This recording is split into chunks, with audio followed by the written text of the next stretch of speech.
everybody, Dr. Naomi here and Dr. Bob here with another Ludwig lesson at Ludwig Family Chiropractic. This topic is weight loss, and this is part 1. We're going to talk about the ketogenic diet, intermittent fasting, elimination diet, and why they may not be working for you. So, here we go. First up is the elimination diet. This diet consists of 2 phases, the elimination phase and then the reintroduction phase. During the elimination phase, you start by guessing your body's triggers. You then eliminate these triggers from your diet for 2 to 3 weeks and monitor how your body reacts. At the end of the 2 to 3 weeks, you slowly reintroduce these foods one at a time over the course of 2 to 3 days and monitor how your body reacts to the food being back in your diet. If you do not get the right triggers, you then have to restart the entire program again. Pros of the system are you can eliminate triggers from your diet. Cons are you have to guess what your body's triggers are. Secondly, the amount of time it takes. The entire process takes 5 to 6 weeks, and you may have to do that multiple times. And last but not least, this process does not actually heal the gut without proper supplementation. The supplements are a talk in and of themselves. Next up is the keto diet. When you're on keto, you focus on limiting the amount of carbs you eat. Instead, eat higher amounts of fats and proteins. When you limit your amount of carbs, you lessen the amount of glucose your body normally uses for fuel. Instead, your body produces ketones in a process called ketosis. Now, ketosis, or burning of adipose tissue, in turn, will cause the kidneys to produce higher amounts of sodium, which are released into the bloodstream and increases urination and can cause dehydration.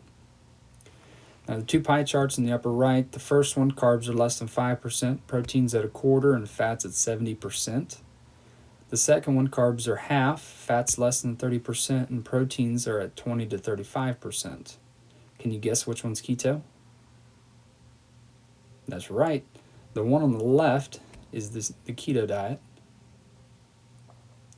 And the one on the right is the standard American diet, or the SAD diet, because it is sad. Now, pros of this system are you can obviously lose a lot of weight very fast, up to 3.5 pounds in the first week. The sad part is most of this is water weight. Now, the cons, you can experience the keto flu, which is the first month, which is nausea, headaches, dizziness, cramps, or low energy. You can also have dehydration and diarrhea, and is not sustainable long term. Next on the list is intermittent fasting. Intermittent fasting really isn't a diet because we don't focus so much on what we eat, but rather when we eat it. Now, there are many variations to this, so we just chose the top 3. First on the list here is the 16-8 method, or the lean gains protocol, in which you fast for 16 hours and you eat for 8, say skipping breakfast and eating from 1 to 9 p.m. This by far is the most popular. Next, we have the eat, stop, eat method, in which you fast for 24 hours, 2 to 3 times per week, preferably non-consecutively. Last here, we have the 5-2 diet, which you consume 500 to 600 calories on 2 non-consecutive days.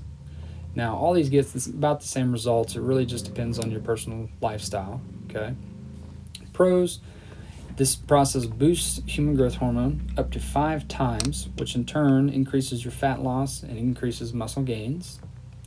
It also decreases your insulin levels, which in turn helps you burn more fat.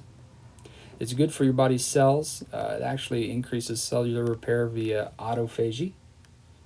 And lastly, it can boost your short-term metabolism by as much as 3 to 14%. Now, cons of this, while it does work well for men, it's not as effective for women because we have different levels of adipose in our bodies. Also, it can alter women's menstrual cycles. And for any diabetics in the room, this can actually worsen your blood sugar control. Now, in conclusion, guys, why your diets don't work alone.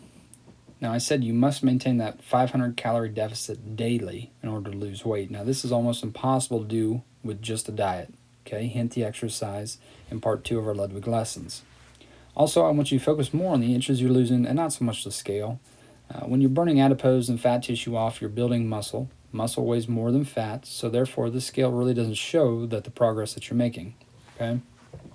That being said, the best plan of action to lose weight here is, first off, exercise 2 to 3 times per week for at least 30 minutes. More cardio, getting the heart going, less lifting weights. All right. Next, I want you guys to try to eat healthy, relatively healthy, less processed foods, more home-cooked meals. Also, don't skip breakfast. Breakfast kickstarts metabolism, gets the body going throughout the day. Third on the list here is drinking lots and lots and lots of water. Women's about 3/4 gallon, men's at least a gallon per day. All right. Third here, a food log. I prefer Chronometer. You sign in through Facebook. It's absolutely free. It tracks what you eat and helps you gain kind of how many calories you're taking in on a daily basis.